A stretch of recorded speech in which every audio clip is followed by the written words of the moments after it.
Thanks a lot. So we had amazing presentations about different practices, about how to monetize users, how to create sales, and now we will probably talk about how to work with the teams. We all know that most big projects require big teams, a lot of people all over the world, but there are countless hits, well, not countless, but there are a sizable amount of hits that are created with small and effective teams. So this presentation will be exactly about that, how we can work with small, nice, effective teams, right? Okay, so, David? Thank you very much. So, hi everyone. Thanks. So, first of all, this is InfiApps, our company, and I'm the founder, and my brother is also here, is also a founder of the company. So, how many, I just want to know here, how many of you are from a company with more than 50 employees, just to understand? Okay, so pretty obvious that not a lot, so this lecture should be interesting to all the rest, especially, and also for companies with more than 50 employees, as I see it, and I'll let you know how. So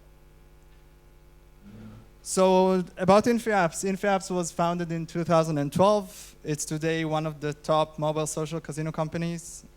It never raised external funding as opposed to many of our competitors. And it was sold to Stride Gaming in July 2015, which is not so long ago.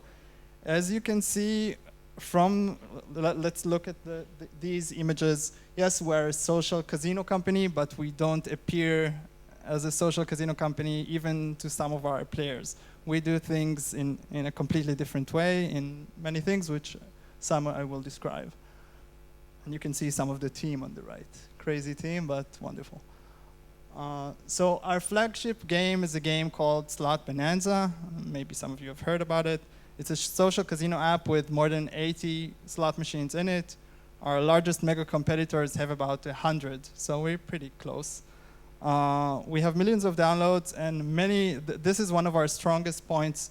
Many of our players play the game every day, okay? Every single day. And some of them for the last 2 years. So some of our competitors heard our internal numbers in terms of this and were shocked. Like, I think a week ago, I got an email from a player that I paid her $5 to download the app when it was launched. A US player, and she wrote an email, please forward this to the CEO. She thought I'm the CEO of the company, I'm the CDO, which paid me to download the game. I'm still playing it every day. So this was quite amazing. So our game does have super high retention. Slot Bonanza, this is a report by Newzoo about social gaming that compares Slot Bonanza to all of the major casino players, including Playtika, etc., which I'm a big fan of them. So Slot Bonanza is the franchise that is played most hours per week, with 7.5% of the players playing it 15 hours or more per week. So we actually think that we're here for the long run and long-term fun for the player, and then revenues come across a long time period. So market leaders, does it mean large operations, large team? Well, usually yes. Let's look at this top Israeli companies. It's by App Annie, by downloads and revenue. So you can see, yeah, Toptail is an amazing company with unbelievable downloads, but they have a very large operation, yeah, with multiple offices and people, hundreds of people. Skumpa is, as far as I know, like a two-man operation. It's amazing, and they still succeed to be number 2. And Dimedia is not such a large company in terms of people. But as you can see in the revenue, yeah, Toptail is here. Plarium is also an amazing company with lots of employees, and we're number 3. So it doesn't. We're currently about 30 people, and I think a year ago we were about 15. So just let's look at Hearthstone, which is our role model. So Hearthstone has, according to, I don't know why it looks here mixed, it has more than 20 million US dollars monthly revenues. So what they say is, I don't know if you heard about Team 5 that created Hearthstone. So it's the team of 15 people, okay? It's the team that created until the beta. Now it's probably more. It's 15 people. It's the smallest team in Blizzard. So they say it helped us. It helped them work more quickly and in different ways. So what they say, other teams have like 50 people.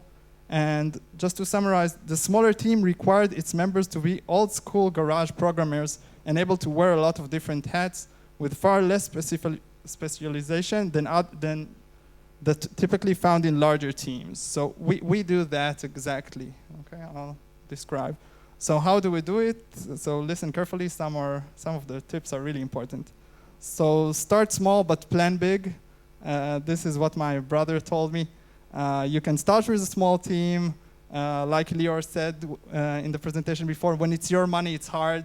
But you start small, but you plan from day one to be large. You raise external cash only if you have to. You review what you signed. That's important because I know of a couple of companies that were ruined because they signed some really bad stuff.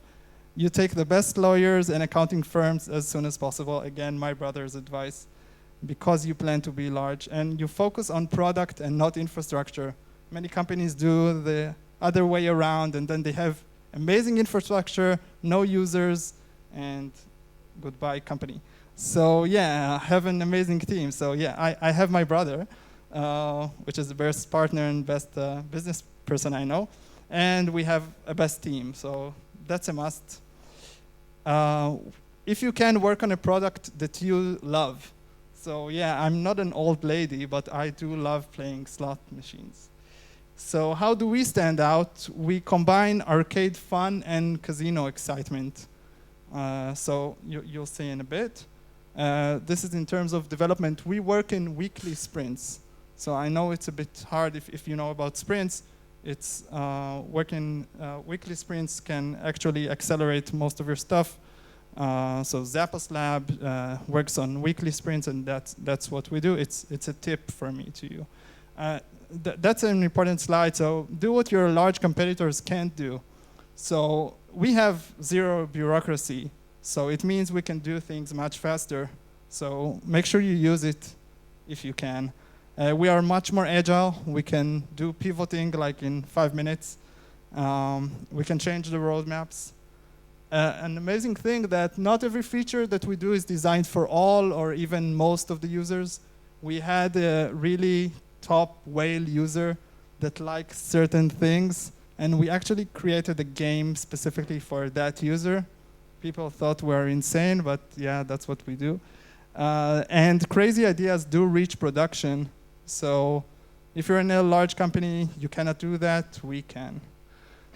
This is also a very important thing for me, that we don't have team of developers. For example, we don't have a server-side team and a BI developers team and et cetera, because then it causes the organization to be much more wide. We have multiple hats developers, as Hearthstone did. So it removes the needs for integrations between developers. If a developer develops a feature, he develops it from A to Z, client, server, everything. And therefore, try to hire people that are willing to work with multiple technologies. That's not first, but one of the questions I do in every interview. Are you willing to change the technologies you are mostly familiar with? So for me, it is important. Technologies are changing, you know. To say, yeah, I'm just developing on Flash, you can see today it's quite obsolete. Or to say I'm only developing on C++, etc. So this is also interesting. So many of our competitors do the art in-house, all the art in-house or most of the art in-house. We don't, okay? To do these kind of drawings in Israel, good luck. I mean, you need like 5 people just for these 2 drawings probably, full time. We can't afford this overhead. So we outsource it. We outsource it to many studios, which give us variety of styles. They work pretty fast. But do keep in-house the UI and art that you think will be complex for iterations, okay? Because this can be a nightmare to work with someone from the Ukraine and to explain him that the button doesn't look good. So keep the drawings, outsource. Trust your game developers, okay? This is very important because we make sure the game developer enjoys playing the feature. We actually ask him before every release if he liked it. If not, we either scrape it or tell him to change it with the product guys. Ideas from anyone. Have brainstorming sessions of the whole company. Of course, it cannot be done in huge companies, but it can be done in a company even with 30 employees. Anyone can have amazing ideas, and we do ideas from all around the company. So do multiple and quick updates. We try to do updates every 2-3 weeks. We're not always successful in doing it, but update, we call update by new features. We never have bug fixes, etc., squashed bugs like Facebook. We do major updates, okay? So every update that we do, we see an increase in retention, and users really wait for our updates. They say, when is the next update? When is the next update? That's a very interesting thing. So I always tell my company once in a while to do, I call it the what the fuck idea. So let's look at this Angry Birds slide, which Angry Birds is a game that, yeah, you get excited in the beginning, and after 2 days it's less exciting and less exciting, and like the excitement graph is practically a like flat line. So what would you not expect to happen here in this screen? So for example, that's what I'm telling the team. I'm telling them, I need to say what the fuck about the feature, and then the user would need to say the same thing. So for example, if I take this pig can, I don't know, come inside, eat half of the screen, and that's, yeah, that's things that we do. I know that people will get fired in large companies for doing such things, but we believe that the game experience should be a flat line in a way. Flatline probably rising up and down like a minor roller coaster, but there should be peaks of excitement, really high peaks of excitement. And high peaks of excitement are only possible if you do things that the user is never expecting. So don't think, let's add just another nice feature. Our users speak about these crazy ideas. So allow people to grow in your organization. We don't tell people if you're good at something, do that alone. Let them do more. And I think this is the last one. Quick proof of concepts. So if it can be done in a week, let it go. That's what we do. And you can actually learn a lot from proof of concept and hackathons that we do. Make sure everyone has fun. And I'll skip this summary for now. Thank you.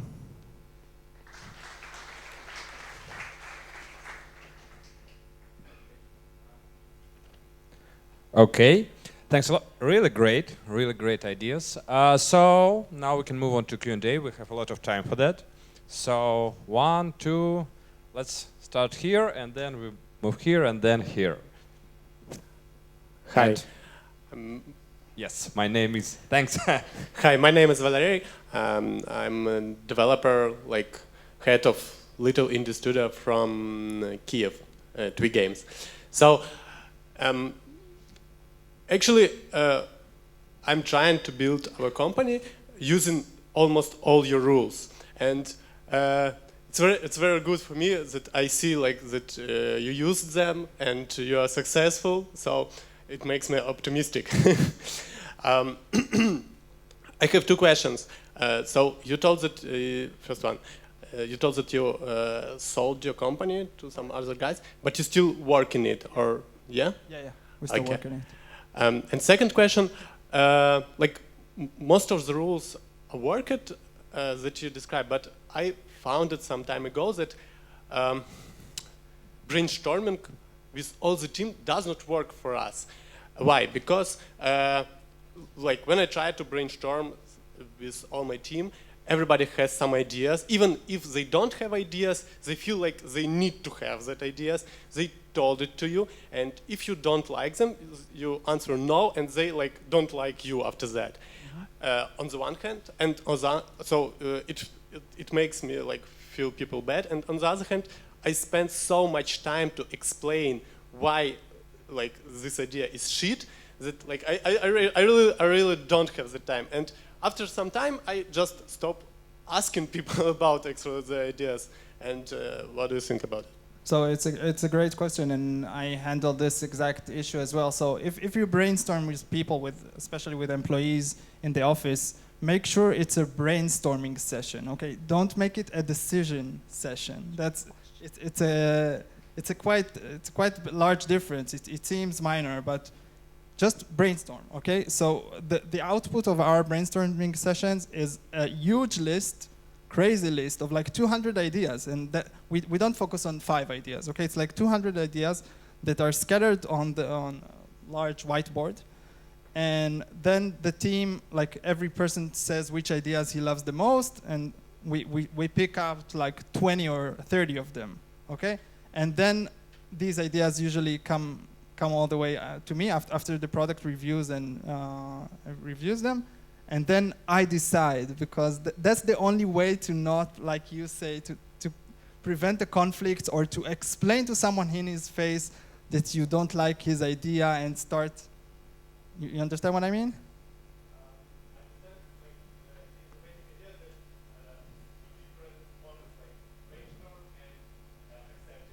Correct.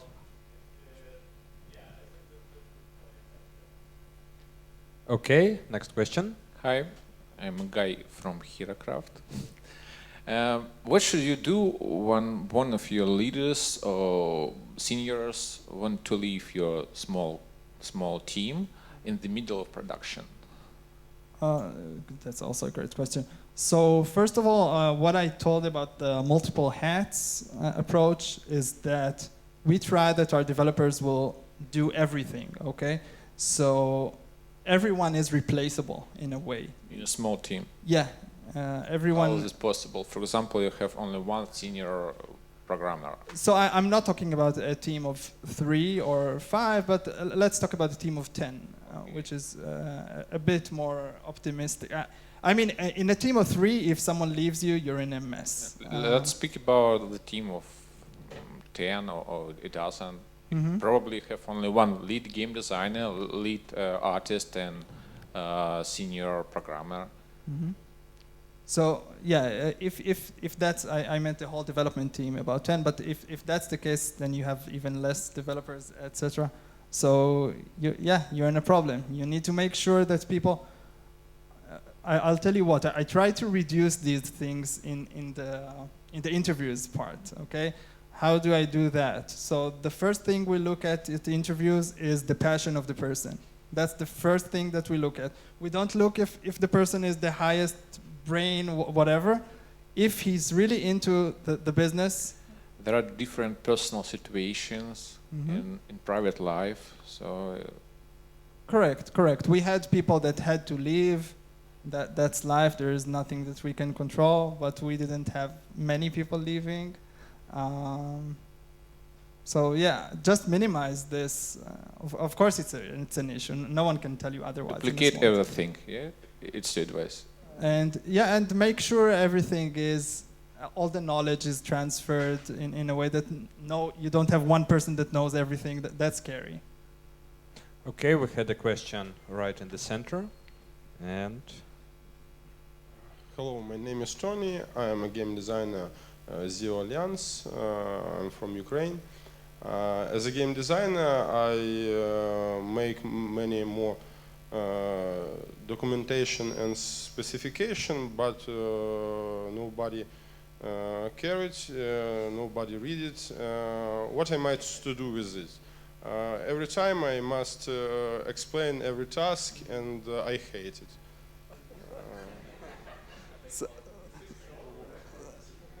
What am I to do with it?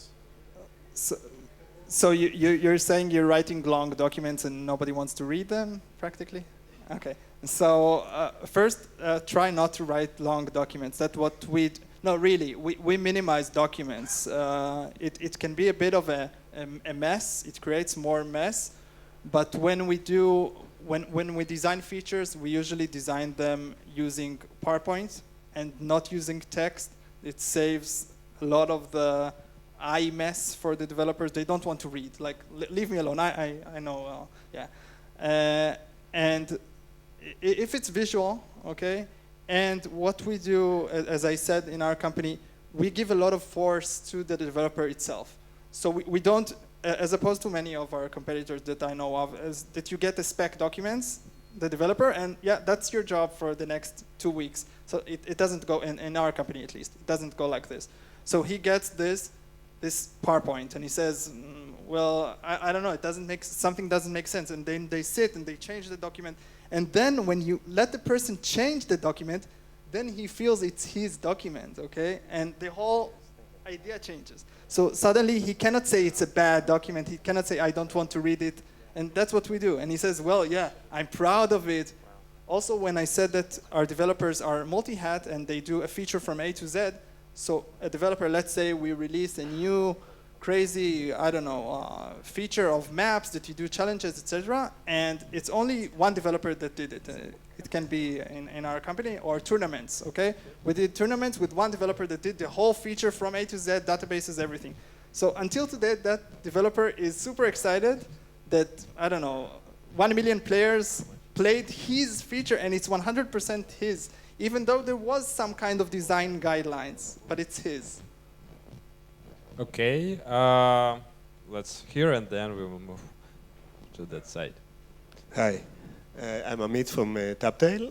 It sounds like you really enjoy the benefits of being a guerrilla small team. I know you've just sold your company, but you still work there, or if you didn't sell it, how do you see yourself scaling up? I mean, would you have to change a lot of your company's culture, working culture? So probably not. You know, when I thought about this exact issue when we were 3 people, and then I said, yeah, we don't need more than 5, and then we don't need more than 10, and we don't need more than 15, etc. So yeah, you need more people to do more stuff. Yeah, I know. And I don't want to become a corporation. I don't want to become Toptail, even though I love your product. I don't want this whole offices around the world idea. I want it contained. I want everyone in the same office. It's a family. It's a smaller family, yeah. And like he said, there are things that are bad if someone leaves in a smaller company. It's more of an impact. But yeah, I'd like to keep it smaller. But yeah, I still love to continue staying in the company and making it bigger, not in terms of HR, that's what I mean, to make it bigger in terms of the things that we do. Okay, we will have time for one more question after that. So whoever will be the first one, so be prepared. The guy, yes. Hi, my name is Guy, I'm a developer, and my question is, how did you grow from a team of 2-3 people with an idea, funding-wise, to a team of 10 or more developers? Mm-hmm.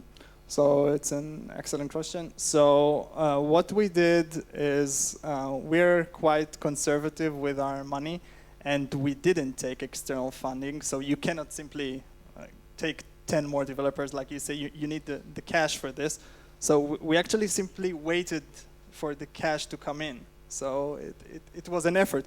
I had to answer all customer support tickets myself, okay, and develop myself, and to do with my brother customer acquisition, and to do. It was total mess. I didn't sleep. So you do many of the hats yourself, and then when you start getting the money, so you get the first developer, the second developer, etc. We didn't scale fast. I think if we would have scaled fast, maybe we would have succeeded before, but maybe, who knows? Okay, and the last one, someone? Anyone? Well, I guess you answered all the questions then. Thanks a lot. Let's applause, yes. Great presentation.